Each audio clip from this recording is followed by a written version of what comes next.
Hello, and welcome to another podcast. Today we're going to continue with medications, and we're going to look at tranexamic acid, or TXA. Now, the indications for tranexamic acid have come quite a long way over the last decade or so. It used to historically be used in tablet form, post-surgeries, a lot of facial maxilla surgeries, and heavily in heavy menstrual bleeds. But relatively recently, it started to be used for traumatic bleeds and postpartum hemorrhage, which is where it aligns with our protocols. So we have two different types of protocols that we can use. We can use one which is used for postpartum hemorrhage, and then we have the use in injuries that are likely to require a blood transfusion and for severe traumatic brain injury or altered mental status from any kinetic trauma. Now, interesting side note about severe traumatic brain injury is they've actually started doing studies on animals to see if there's a difference between male physiology and female physiology. And what they've found in mice is that TXA will actually work on severe traumatic brain injury for male mice, but won't actually work for female mice. Having said that, it is still recommended to use for severe traumatic brain injury in both human sexes. It's just interesting to note. Now, tranexamic acid is an antifibrinolytic, which makes a lot of people wonder, why does our body have to go through fibrinolysis? If clots are good and clots save lives and they stop bleeding, why would we need something in our body that actually breaks it down? The answer comes not as a means of breaking down clots every time they're formed, because obviously clots during the clotting cascade and coagulation are a good thing. And eventually a fibrin matrix will be formed in order to cause hemostasis. But fibrinolysis works in a way that when you have free floating fibrin floating around the body, then it has a chance of causing a clotting cascade in the absence of an actual bleed.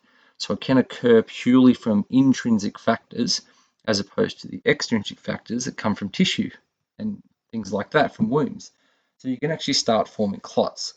So fibrinolysis, and mostly your plasmin enzyme, will cause the fibrin to stop binding and causing these clots. Now, plasmin itself does a bunch of other things that we'll look into, but that is why the body does and goes through fibrinolysis, is in order to protect itself and control an increase in fibrin production. And when we're looking at a difference between primary versus secondary fibrinolysis, primary fibrinolysis is your normal fibrinolysis. It happens as a balancing act throughout the body. When we start entertaining the idea of secondary fibrinolysis, that's often associated with a physiological or pathophysiological state.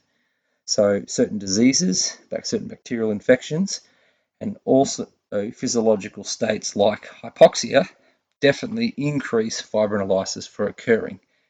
Now, acidosis hasn't been proven to increase fibrinolysis, but it itself causes the cascade and coagulopathies to occur. So it's bad enough as it is. So moving on and looking at TXA a little bit more closely, we'll have a quick look at the pharmacokinetics. So there's been a bunch of comparisons done between IV, IM, and oral. And what they've found is in the lower uses, so not the high-end trauma, IM may be a suitable substitute for IV TXA. But oral itself is just too different in its pharmacodynamics to actually be as effective in those higher-end trauma type uses. So we can only use the IV and IO use when we're dealing with those ones. It's distributed pretty reasonably around the body, and it does cross the placenta.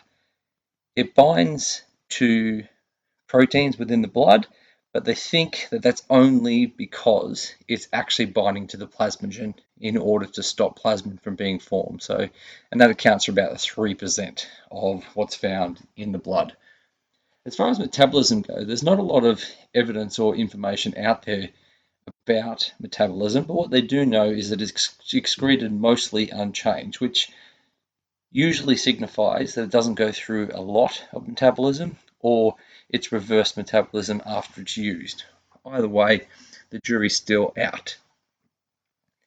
Now, looking at the pharmacodynamics of TXA, it gets a little bit interesting because we have the pharmacodynamics for what we use it for, and then we have the other things that TXA does that are just interesting in different lines of study.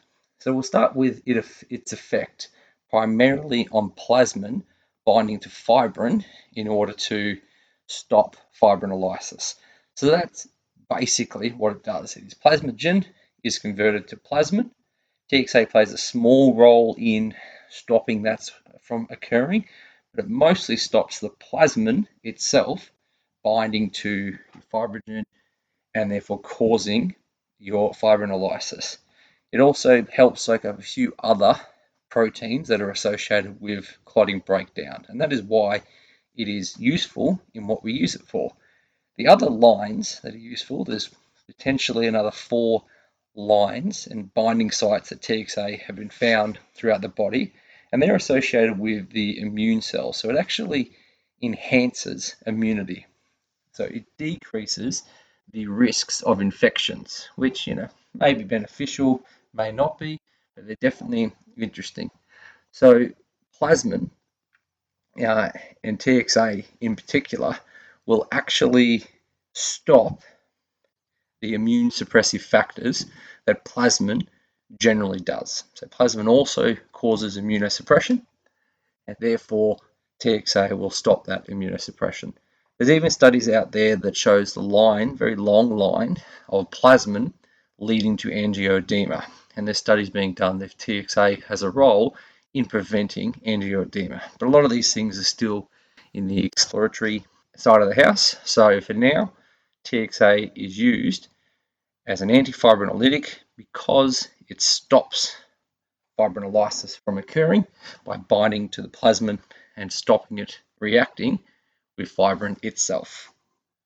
Now, when we're giving TXA, we need to know that if for some reason you push it rapidly, that rapidly means outside of what's recommended in our protocols, there is an associated risk of seizures occurring as a result. Other quite significant side effects include visual problems. You can get some pain. People can get a fever because of its associated link with the actual macrophages themselves.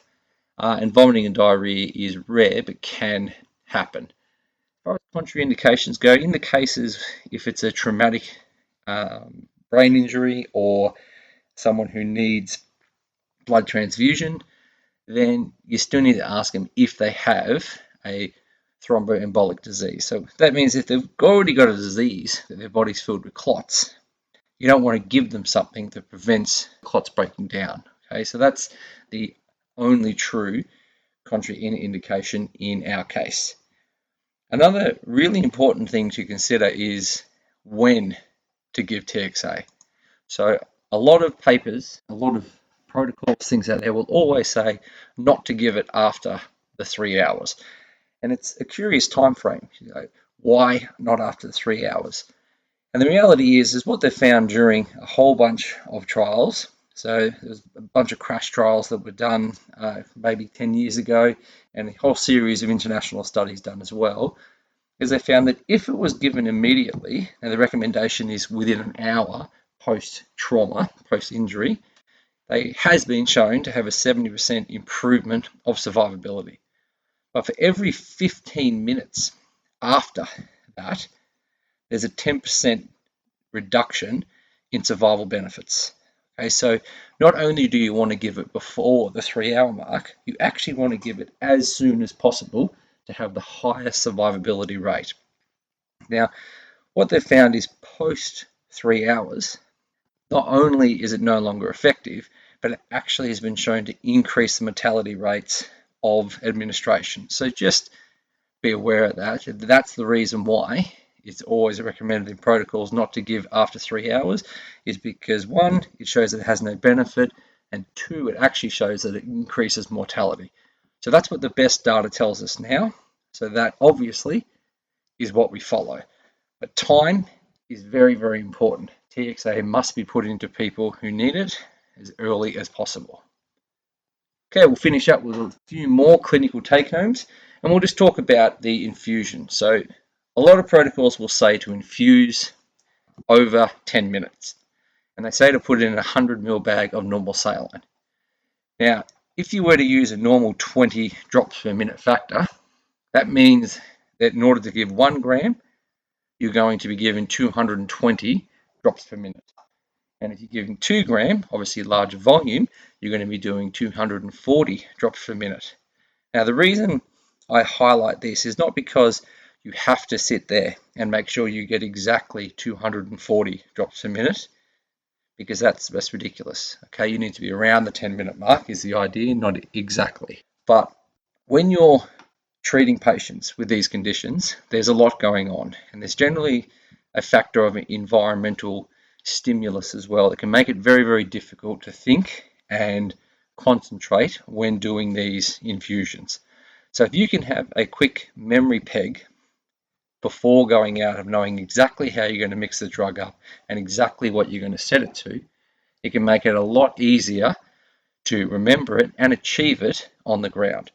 So instead of worrying about 240 drops per minute, you can simply go for the 40 drops in 10 seconds. Okay? Count 40 in 10 seconds and you'll know you'll be around the 10-minute infusion of 100 mils of normal saline with 2 grams of TXA within it. Now, if you have a controlled bleed and if you're about to rapidly evacuate someone to a higher facility and the giving of the TXA is only going to prolong that evacuation, then weigh up whether or not it's worth waiting until they get to that facility. Okay, it's not always a guarantee given the variables I talked about before, but maybe it's just a consideration. Now, if you're in an environment that makes it impossible for you to hang around and watch an infusion for 10 minutes, then there has been papers released and protocols that support the slow push over 2 to 3 minutes of 2 grams of TXA. As mentioned, we want to give it within an hour. You never want to give it after 3 hours. And if you're in the event of dealing with traumatic cardiac arrest, TXA has no place in that setting. Okay, so that's everything on TXA. Hope you found it interesting, got something out of it, hopefully something that can help inform your practice in the future. And until next time, take care.